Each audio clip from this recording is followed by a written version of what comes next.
नमस्कार, मेरा नाम है अर्जुन टंडन और आप सभी का स्वागत करता हूं आओ बात करें के नए एपिसोड में which is presented by Arjun Tandon films.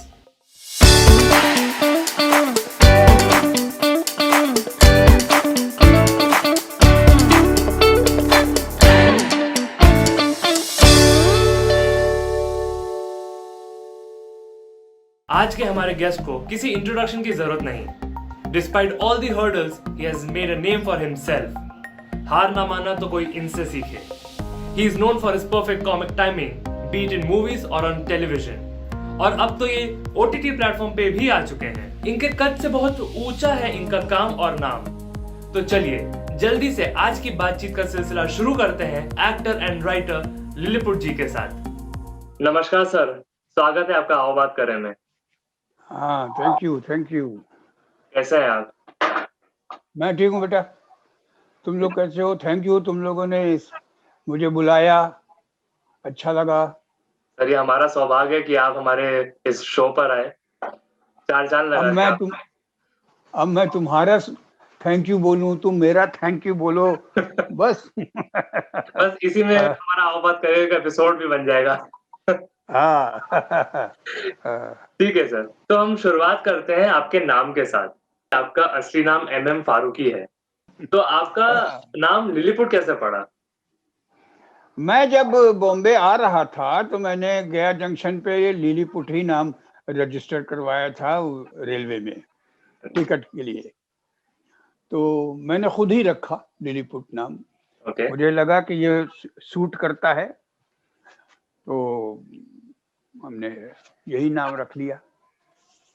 बहुत अच्छी बात है, एकदम नई पहचान मिल गई। हाँ, लिलीपुट फेमस हो गए बिल्कुल एकदम से। अब सब लोग लिलीपुट रखने लगे। हाँ जी, हाँ। बढ़िया। तो आपको आपका डेब्यू रोल याद है, वो कैसे मिला आपको? उसके बारे में थोड़ा बता सकें अगर आप। अब नहीं, वो पहले स्ट्रगल करता था मैं ऑफिस टू ऑफिस, लेकिन फिर बाद में मैंने छोड़ दिया ऑफिस टू ऑफिस जाना। जी थिएटर करता रहा। थिएटर में लोग देखने आते थे, जी तो वैसे ही उन लोगों ने ही काम दिया। रामानंद सागर ने देखा, उन्होंने काम दिया। अनिल शर्मा ने देखा, उन्होंने काम दिया। जी सुभाष घई ने देखा, उन्होंने काम देना चाहा, मगर हमारी किस्मत से वो हुआ नहीं। जी। बाकी एक बार काम शुरू होता है, फिर एक कड़ी बन जाती है, फिर चलता रहता है। अच्छी बात है। ये जो आपका सफर है और आपका जो कला है, सब उसकी बहुत रिस्पेक्ट करते हैं, बहुत आदर करते हैं। ये तो भगवान का धन्यवाद है और लोगों का धन्यवाद है। हमारे देश के लोग इतने अच्छे हैं ही, वो लोग मुझे बहुत प्यार करते हैं, तो मैं जिंदा हूँ उन्हीं के प्यार के सहारे। बस यही प्यार बना रहे और हाँ हाँ, ये ऐसे प्यार ही बना रहे। रहना चाहिए। ये प्यार बना रहना चाहिए। हाँ, ये जरूरी है। जी जी। तो सर आप ये बताइए कि कुछ सालों बाद एक्टिंग में तो आप हैं ही, स्ट्रगलिंग जैसे कुछ सालों बाद आप राइटिंग की दुनिया में भी कदम रख चुके थे। तो क्या आपको शुरू से ही राइटर बनना था या एक सडन इंटरेस्ट था आपका? नहीं, इंटरेस्ट नहीं था, और न मैं राइटर हूँ। ये तो सडनली पेट की आग ने जो है वो लिखने पे मजबूर किया। जी। इधर उधर पहला सीरियल था मेरा एज अ राइटर राइट। 83 में, और वही मेरा पहला अपीयरेंस भी था टीवी पे। तो चूंकि एक्टिंग में उतना काम नहीं मिलता था और पैसे भी उतने नहीं मिलते थे उस वक्त, तो राइटिंग से ही हमने जो है वो शुरू किया। तो वहीं से फिर कमाई शुरू हुई। तो इधर उधर के टाइम में तो कोई जानता ही नहीं था कि वो मैं ही लिख रहा हूँ। अच्छा, हम्म। तो इधर उधर के टाइम पे कुछ ऐसा कोई वाक्य जो आपको आज भी याद हो, जो आपके दिल के करीब हो? ऐसा नहीं, क्या है वो, कुछ यादें होती हैं जो बताने लायक नहीं होती हैं।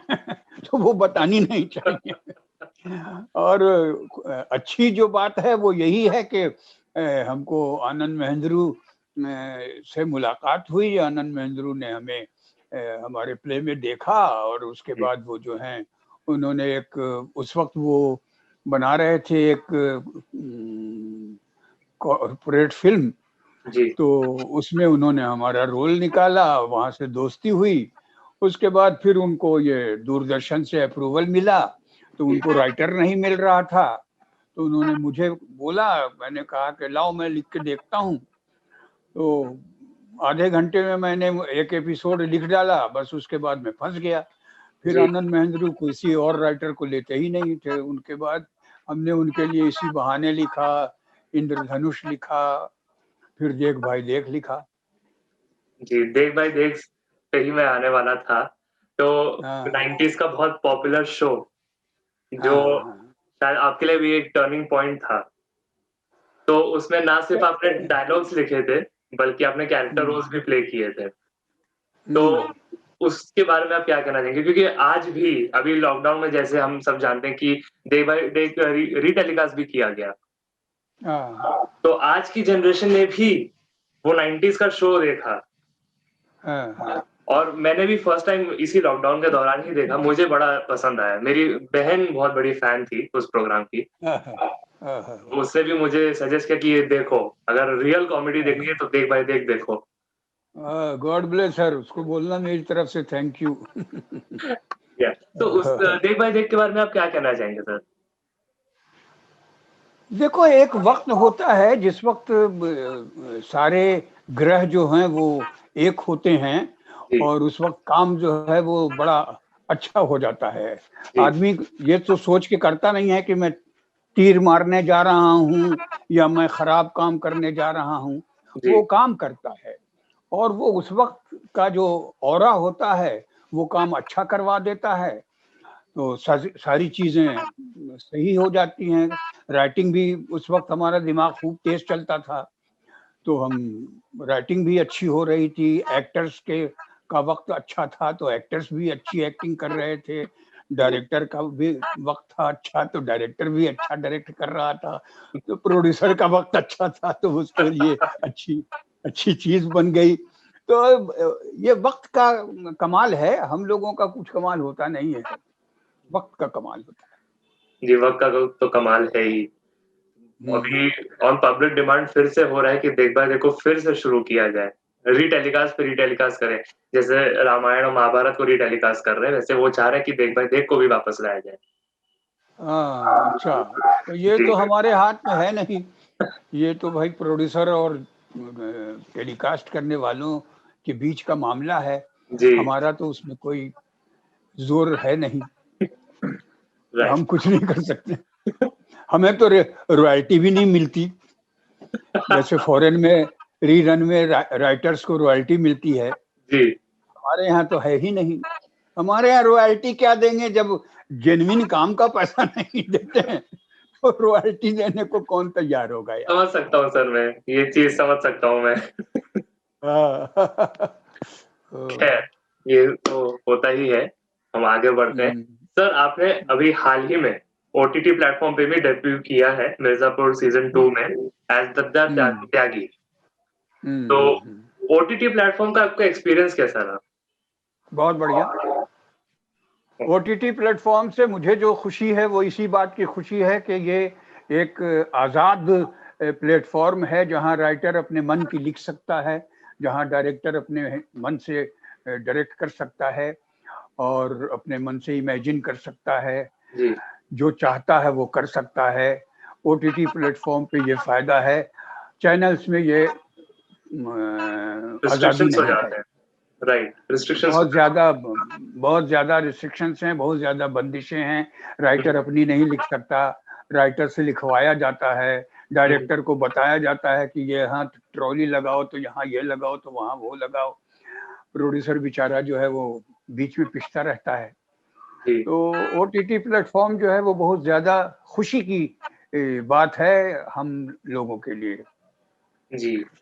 उसमें एक अलग तरीके का फ्रीडम है, जो फ़िल्म्स में भी नहीं है, सेंसरशिप नहीं है। हालाँकि अभी आजकल चल रहा है कि ओटीटी प्लेटफ़ॉर्म्स पे भी हम सेंसरशिप रखें।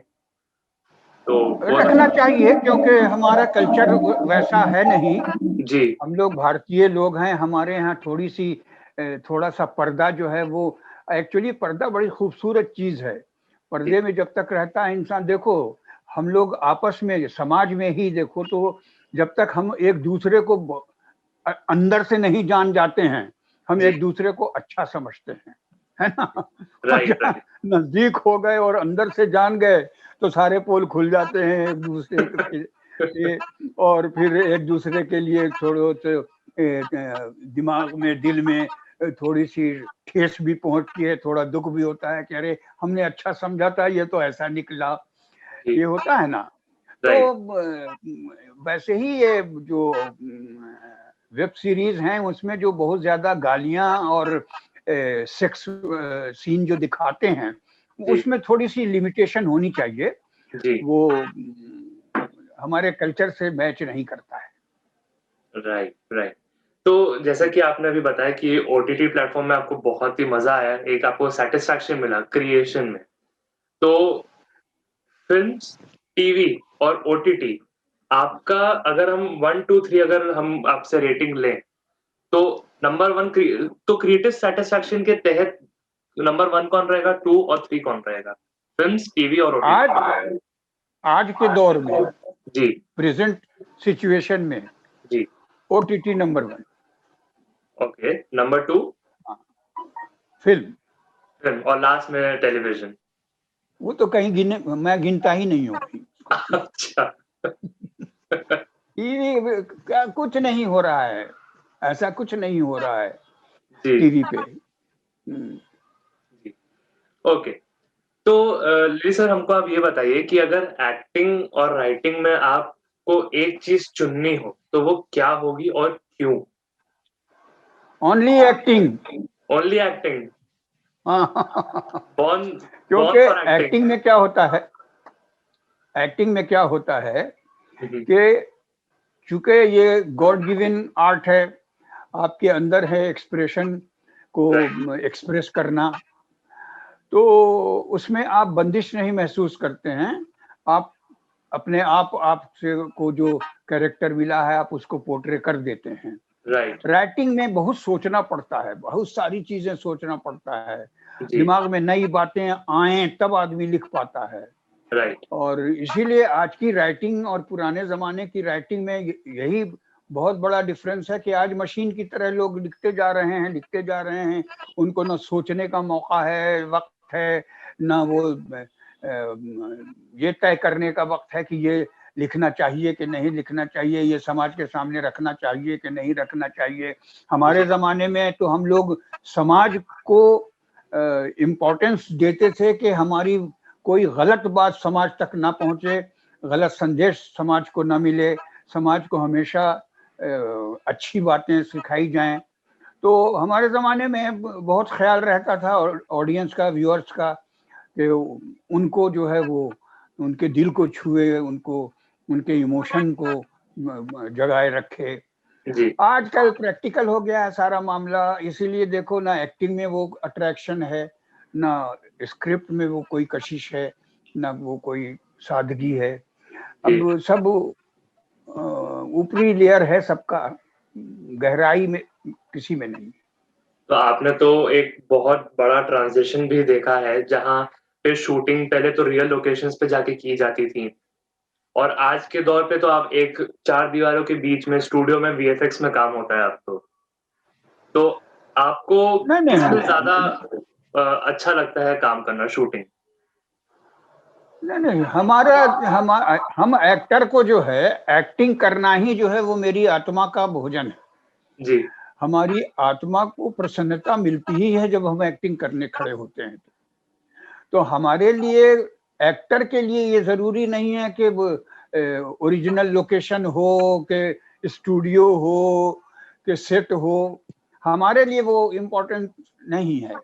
हमारे लिए इम्पोर्टेंट है कि हमारा जो कैरेक्टर है, हमें हुँ, जो कैरेक्टर मिला है करने को, वो कितना पावरफुल है और उसमें हमारे पास कितना स्कोप है अपने टैलेंट को दिखाने का। तो एब्सोल्यूट। एक्टर को तो लोकेशन वोकेशन से कोई लेना देना नहीं। तो क्या सर ये बात सही है कि बहुत से लोगों से मैंने सुना है कि थिएटर एक्टिंग और कैमरा एक्टिंग में फ़र्क है? बहुत फर्क, तो उस पे अगर आप बहुत थोड़ा-सा फर्क। कुछ बता सकें हमारे दर्शकों को? देखो, कैमरा जो है ना वो बड़ी बड़ी जालिम चीज है। कैमरा इंसान जो उस वक्त सोच रहा होता है, उसके दिमाग में जो चल रहा होता है, कैमरा वो कैप्चर कर लेता है। राइट, इसलिए कैमरे के सामने हमको बहुत ज्यादा ही कंसंट्रेशन के साथ और डीप फीलिंग के साथ हमको कैरेक्टर बनना पड़ता है। ओके, ड्रामा में स्टेज पे इतनी ये जरूरत नहीं होती। आप थोड़ा सा इन्वॉल्व हो जाइए और अपने वॉइस से वर्क कर लीजिए तो दूर बैठी जनता जो है उस तक पहुंच जाती है बात। लेकिन सिनेमा में कैमरा जो है वो इतना नजदीक होता है आपके कि आपका सारा ये पकड़ा जाता है कि आप अंदर से कर रहे हैं, आप सचमुच कर रहे हैं, आप हो गए हैं वो कैरेक्टर या आप एक्टिंग कर रहे हैं, ये राइट, कैमरा जो है वो बता देता है। तो बहुत डिफिकल्ट है ये cinema acting. Okay, okay. Lily sir, आपकी हॉबीज़ क्या हैं? हमारे कुछ दर्शक जानना चाहते हैं, कुछ उत्सुक हैं कि लिली सर की हॉबीज़ क्या हैं? अरे सबको बता दो, मैं खाली लूडो खेलता रहता हूँ मोबाइल पे, क्या बात है ऑनलाइन। सर! हम भी। बहुत ओनली ओनली ओनली हमको खेलना ही खाली पसंद है। हमारे बच्चे हमसे चिढ़ जाते हैं, हमारी पत्नी जी हैं वो चिढ़ी होती हैं कि जब देखो इनको तो मोबाइल पे लगे रहते हैं। अरे यार, मोबाइल पे लगे हैं, गेम खेल रहे हैं, अपने आप को इंटरटेन कर रहे हैं, तुम्हारे पेट में क्यों दर्द हो रहा है यार? तो आप है ना? मल्टी हम ऑनलाइन पे खेलते हैं या कंप्यूटर के उस पे खेलते हैं? नहीं नहीं, मोबाइल पे ऑनलाइन। ऑनलाइन हाँ, मल्टीप्लेयर हम पे? किसी की बैठ के बुराई तो नहीं कर रहे हैं ना, किसी जी। के लिए कुछ बुरा तो नहीं सोच रहे हैं ना। मैं बैठ करके अपनी कोई प्लानिंग तो नहीं कर रहा हूँ ना कि मैं ऐसा कर दूंगा तो वैसा हो जाएगा, तो वैसा कर दूंगा ये तो नहीं कर रहा हूँ ना। मैं अपना लगा हूँ, ईश्वर पे भरोसा है। ईश्वर को जब खाना खाना खिलाना होता है वो हमसे काम करवा देता है, हमारी रोटी का इंतजाम हो जाता है, फिर हमको जो है आराम दे देता है, तो बैठ के खाओ बेटा और लूडो खेलो, तो बस अपना खेलते रहते हैं। तो सर हम अब तो मेरा मन कर रहा है कि आपके साथ लूडो खेलूँ, तो इस इंटरव्यू के बाद मैं आपको कोड भेजूँगा, हम लोग ज़रूर खेलेंगे एक बार लूडो। हाँ, जरूर खेलेंगे। जी। हाँ, हाँ, जाने से पहले सर, हमारे हाँ। दर्शकों को आप अगर एक मैसेज दे सकें, उन कलाकारों के लिए, उन एक्टर्स के लिए जो एक अपना सपना लेकर आते हैं इस इंडस्ट्री में, लेकिन in demand current body type में जो फिट नहीं हो पाते हैं और रिजेक्ट हो जाते हैं और निराश हो जाते हैं, ऐसे लोगों के लिए आप क्या मैसेज देना चाहेंगे? देखो बेटा, बहुत ईमानदारी की बात जो है वो ये है कि हमें गलत फहमी में नहीं जीना चाहिए। हम अगर अपने आप में ईमानदार नहीं हैं, हम अगर अब आज मैं लिलीपुट ये मान के बैठ जाऊं कि मैं अमिताभ बच्चन हूं और अमिताभ बच्चन मेरे सामने कुछ नहीं है, तो ये मेरी प्रॉब्लम होगी, है ना? ये अमिताभ बच्चन की प्रॉब्लम नहीं होगी, ये जनता की प्रॉब्लम नहीं होगी, ये मेरी प्रॉब्लम होगी। वैसे ही जो एक्टर कुछ नहीं बन पाए हैं वो इंडस्ट्री को ब्लेम करते हैं। उनको ये नहीं समझ में आता है कि अमिताभ बच्चन को बनाने वाली जनता है। राइट, जनता ही है जिसने तुमको फ्लॉप किया है, जो तुमको सक्सेसफुल फुल करती है। तो जनता जो है, आर्ट जो है वो डिपेंड करता ही है जनता के रिस्पॉन्स पे, दुनिया के रिस्पॉन्स पे। दुनिया बताती है कि आप अच्छे हैं कि बुरे हैं, आप कातिल हैं कि रहमदिल हैं, आप बेईमान हैं कि आप ईमानदार हैं, आप अच्छे एक्टर हैं कि आप बुरे एक्टर हैं, आप खूबसूरत हैं कि बदसूरत हैं, ये समाज बताता है। तो जी, सब कुछ जो है वो डिपेंड करता है समाज पे। मैं आज किसी को ब्लेम कर दूं कि हमको उसने ये रोल नहीं दिया, नहीं तो आज मैं वैसा हो जाता, नहीं। अगर जनता ने मुझे उतना पसंद किया होता तो वो खुद मजबूर होता मुझे लेने के लिए, समझ रहे हो? तो हमें सारे आर्टिस्ट जो आए हैं, स्ट्रगल जो कर रहे हैं, उनको सबसे पहले ईमानदार होना चाहिए और उनको सेल्फ एनालाइज करना चाहिए कि वो अपने आप को समझें कि उनमें कितनी कमियां हैं, कितनी खूबियां हैं, कौन सी कमी है जिसको दूर किया जा सकता है या जो नेचर ने दे के कमी चलाई है उसको हम दूर नहीं कर सकते हैं। तो जो प्लस पॉइंट है उस पे काम करें और अपना काम करें, ज्यादा सोचे नहीं, अपने टारगेट पे रहें और इधर उधर निगेटिविटी दिमाग में न लाएं, न दिल में लाएं। कलाकार जो है वो एक्चुअली जो बालक होता है ना, बच्चा जो पैदा होता है ना, जो उसकी मानसिक स्थिति होती है कलाकार की वो होनी चाहिए। कलाकार बिल्कुल बच्चा होता है, उसको इसीलिए जिस कैरेक्टर में मोल्ड कर दो वो मोल्ड हो जाता है, समझ गए। तो आप में अगर वो क्षमता है कि आपको अंधा बनाया गया और आप अंधे बन गए, अंधे में आप मोल्ड हो गए और आप अंधे ही लग रहे हैं, तब तो ठीक है, तब तो आपको हक है, आपको काम करना चाहिए, आपको काम मिलना चाहिए। अब आप अंधे की एक्टिंग कर रहे हैं और हमको दिख रहा है कि ये एक्टिंग है, तो आपको काम नहीं करना चाहिए। तो ये समझ, ये डिफरेंस जो है, ये जो समझ लेगा वो अपनी लाइफ को सेट करेगा, बर्बाद होने से बचाएगा, या नहीं तो बर्बाद होने से बचाएगा, या नहीं तो फिर बिल्कुल ऊंचाई पे चला जाएगा। क्या बात है सर, बहुत खूबसूरत मैसेज आपने दिया है उन सभी के लिए जो आप सपने क्योंकि लेकर सारे बच्चे जो हैं, देखो सारे बच्चे किसी की तो कलेजे के टुकड़े हैं ना। माँ बाप के तो अरमान होते हैं कि अपना बच्चा जो है वो कुछ करे। अब माँ बाप को भी जो है, कहीं कहीं माँ बाप जो है बेचारे मजबूर हो जाते हैं बच्चों के सामने, कहीं कहीं जो है वो माँ बाप ही बच्चों को चढ़ा देते हैं कि मेरा बेटा तो बिल्कुल अक्षय कुमार दिखता है, मेरे बेटे को तो काम मिलना चाहिए। अब बेटे को बेचारे को मालूम है कि मैं अक्षय कुमार अंदर से नहीं हूँ, लेकिन की इतनी ख्वाहिश है जबरदस्त कि उसको भाई मारना पड़ता है। तो ठीक है, बाप कह रहा है तो चलते हैं, मैं हूँगा अक्षय कुमार, मैं खुद को नहीं समझ पा रहा हूँ, बाप बाप होता है वो सही समझ रहा है, इसलिए हमको जाना चाहिए। ये बड़ी कंफ्यूजिंग सी चीजें हैं लाइफ में।